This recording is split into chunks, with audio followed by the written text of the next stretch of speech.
chapter 40, prayers by Akrura. He offered his prayers as follows. My dear Lord, I offer my respectful obeisances unto you because you are the supreme cause of all causes and you are the original, inexhaustible personality, Nārāyaṇa.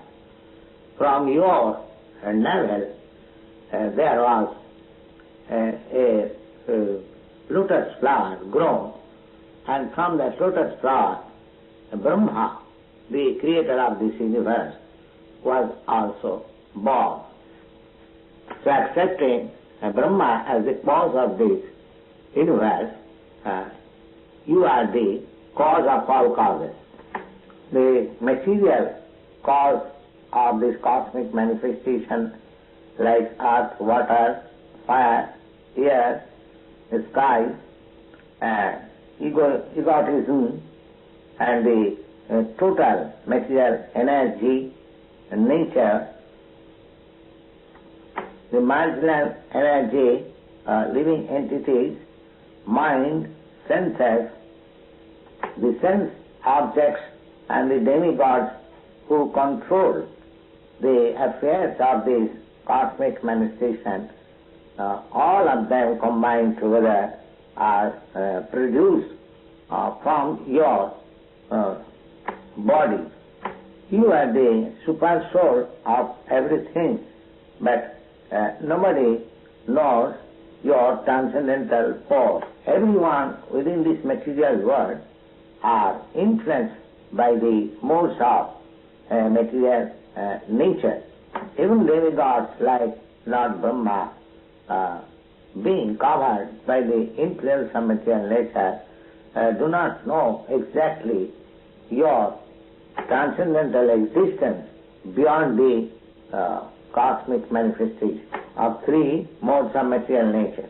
Great sages and mystics do worship you as the Supreme Personality of Godhead, the original cause of all living entities, all cosmic manifestation, and all demigods. As such, they worship you all inclusive. Some of the learned Brahmins also worship you under the form of Vedic ritualistic ceremonies. They offer different kinds of sacrifices in the name of different gods. And there are others also who are fond of worshipping transcendental knowledge. They are very peaceful, and after giving up all kinds of material activities, do engage themselves in the matter of philosophical research about you, known as jñāna-yajña. Next paragraph. There are devotees also, known as Bhagavatas, who also worship you as the Supreme Personality of Godhead after being properly initiated in the method of Pancharatra, decorating themselves with tilaks all over the body and engage in your different forms of Vishnu Murtis. And there are others also known as Saivais, followers of different acharyas. They also worship you in the form of Lord Shiva. Next paragraph.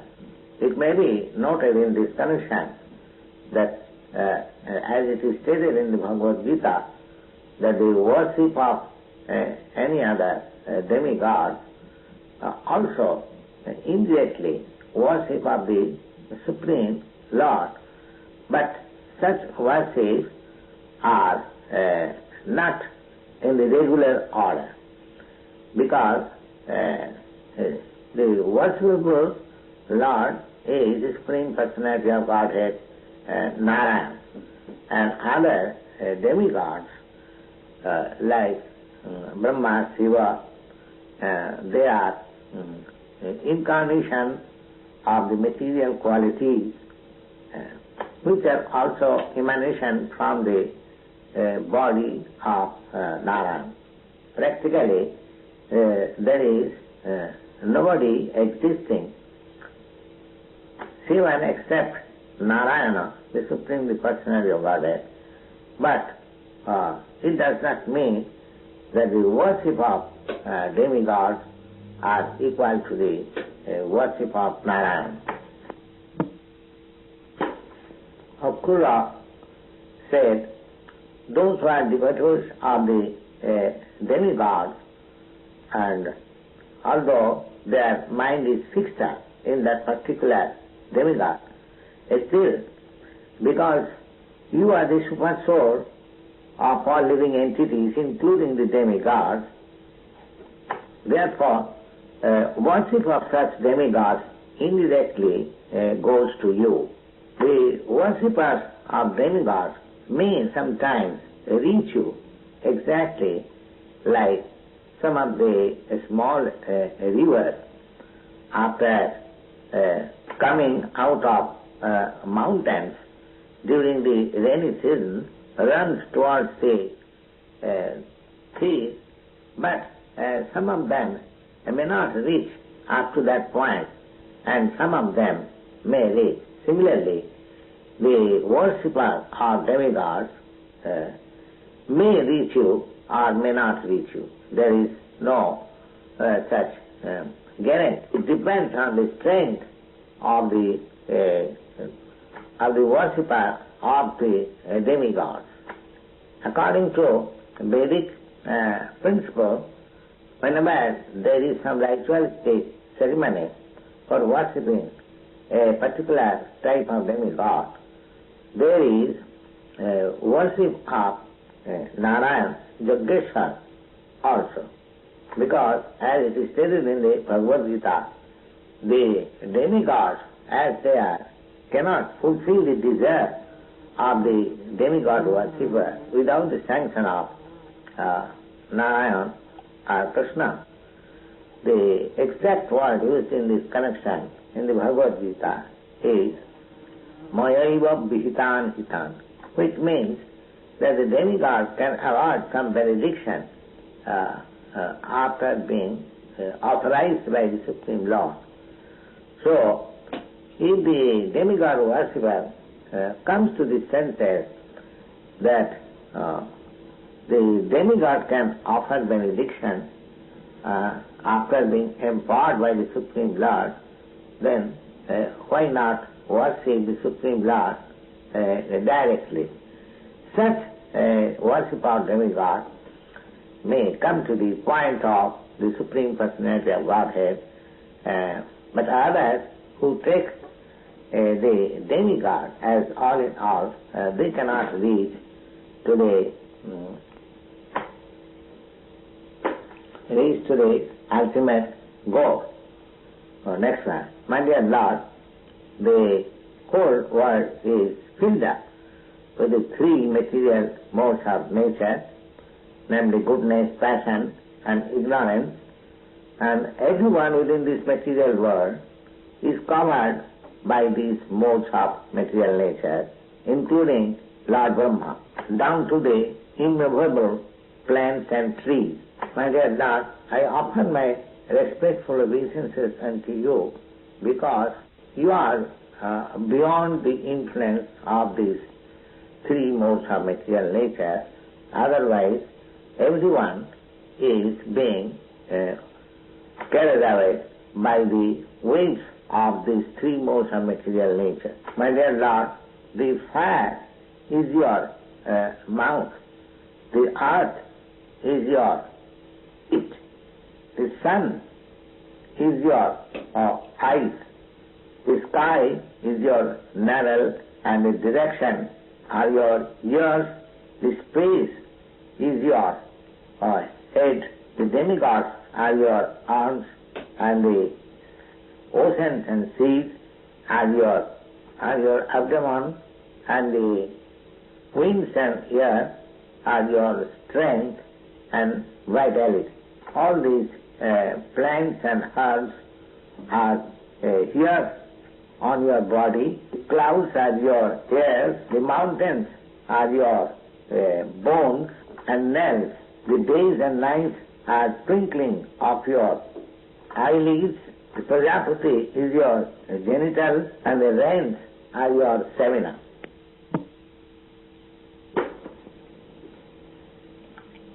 My dear Lord, all living entities, including different grades of demigods, different grades of overlords, kings, and other different grades of living entities, they are supposed to be resting in you as part and parcel of a big unit. There is no possibility of knowing you by experimental knowledge, but one can simply understand your transcendental existence as the great ocean in which different grades of living entities are included, or as small mosquitoes come out from within the fruit Udumburu. My dear Lord, whatever eternal forms and incarnations you accept and appear in this world, they are all meant for relieving the living entities from their ignorance and illusion and lamentation thereof. All people therefore appreciate such incarnation and sustenance of your Lordship, and eternally they glorify your activities. Nobody therefore can estimate how many you have got such forms and incarnations, neither anybody can estimate how many universes are existing within you. Let me offer therefore my respectful obeisances unto the incarnation of fish appeared in devastation. Although your Lordship is the cause of all causes, let me offer my respectful obeisances unto the Ayagriva incarnation who killed the two demons, Madhu and Kairava. Let me offer my respectful obeisances unto you who appeared as the gigantic tortoise to hold up the great mountain Mandara, and who appeared as the boar to exhume the earth planet fallen into the water of Garbho, duck. Let me offer my respectful obeisances unto your Lordship who appeared as the Nrsimhadeva to deliver all kinds of devotees from fearful condition of atheistic atrocities. Let me offer my respectful obeisances unto you who appeared as Brahmaṇas and covered the three worlds simply by expanding your lotus feet.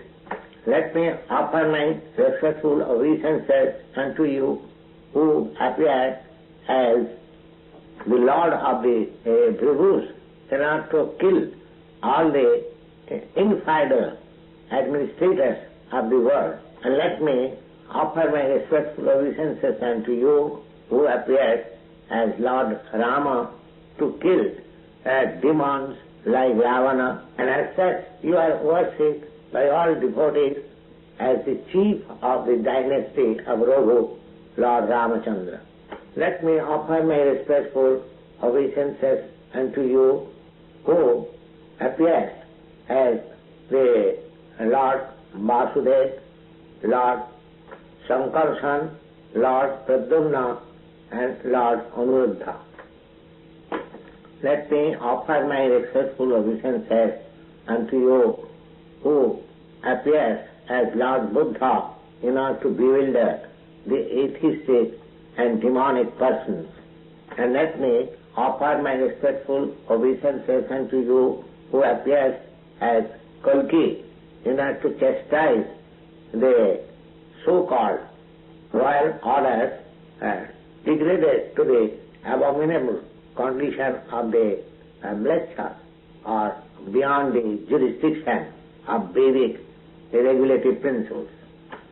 My dear Lord, everyone within this material world are conditioned by your illusory energy and thus under the impression of false identification and false possession. And for this reason only they are transmigrating from one body to another in the path of fruitive activities and their reaction. My dear Lord, I am also not exception from those conditioned souls. Therefore, I am falsely thinking myself happy and possessing my home, wife, children, state, property and friends as if one is in the dreamland, because none of them are permanent, and I am so full, I am absorbed always in such thoughts, accepting them as permanent and truth. My dear Lord, on account of my false identification, I have accepted everything which is non-permanent as this material body, which is not spiritual and is the source of all kinds of miserable condition, and being bewildered by such concept of life, I am always absorbed in thoughts of duality and have forgotten you who are the reservoir of all transcendental pleasure. I am bereft of your transcendental association, just like a foolish creature is in search of water in the desert, leaving the water spot which may be covered by vegetables grown out of the water. Conditioned souls, in order to quench his thirst, does not know where to find out water. He gives us this spot where actually there is reservoir of water and runs after the desert where there is no water. My dear Lord, I am completely incapable of controlling my mind, which is now driven by the unbridled senses, attracted towards fruitive activities and their results. As such, my intelligence is very much miserly. My dear Lord, your lotus feet cannot be appreciated by any person in the conditional stage of material existence, but somehow or other I have come to the nearest of your lotus feet, and I consider it as your causeless mercy upon me, because you can act in any way, because you are the supreme controller. I can thus understand that when a person becomes eligible to be delivered from the path of repetition of birth and death, by your causeless mercy only, he comes nearer to your lotus feet and becomes attached to your devotional service. Akrura, while praying like this, he fell down before the Lord and continued to say, my dear Lord, your transcendental eternal force is full of knowledge, as it is stated in the Bhagavad Gita, that simply by concentrating one's mind upon the form of Sri Krishna, one can understand in full knowledge everything that be, because you are the original source of all knowledge.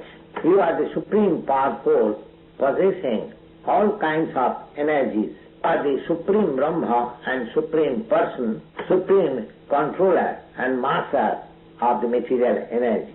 I offer my respectful obeisances unto you because you are Vasudeva, the resting place of all creation, all pervading Supreme Personality of Godhead, and because you are also the Supreme Soul residing in everyone's heart and giving direction to act.